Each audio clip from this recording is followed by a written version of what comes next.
I met my 18-year-old self for a warm beverage at 7:30 a.m. She was 30 minutes early and buzzing with energy, and I, 15 minutes early and at peace.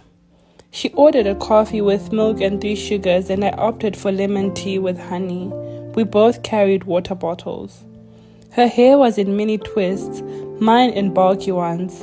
We both wore caps. I guess some things never quite change. She was excited and animated and had a day full of activities, and I slowly told her to take a beat. She looked at me blankly and wondered what that meant, but I simply shrugged and I asked her to just close her eyes for a minute.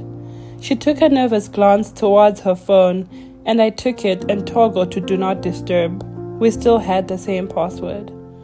We sat there in silence for a minute, I simply at ease, but I could feel her nervous energy still until we opened our eyes. She talked about numbers and business and said that she'd rather watch it than read it, and I smiled softly as I held my published book, journal, and pen in my hand.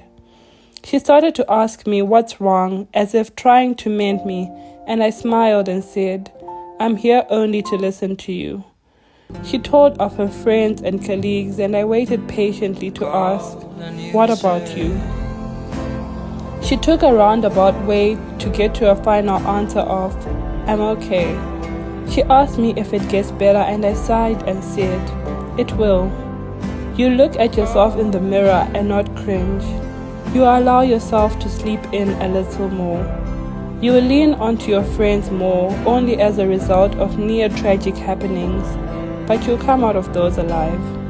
You will learn to preserve the energy and live more like your age mates do, carefree and at ease.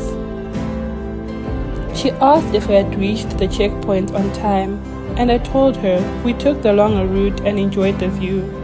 Now we were published, happy, and almost at the end of that particular race you're asking about.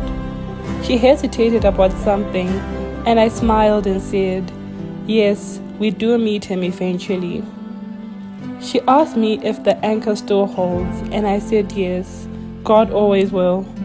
She was about to say something, but then she looked at the time and said, "If I'm ever to get to where you are, I really must go." I quietly nodded and said, "Thank you." I watched her up and go with a smile on my face, and then ordered myself breakfast. I thought, it really was worth the sacrifice, after all.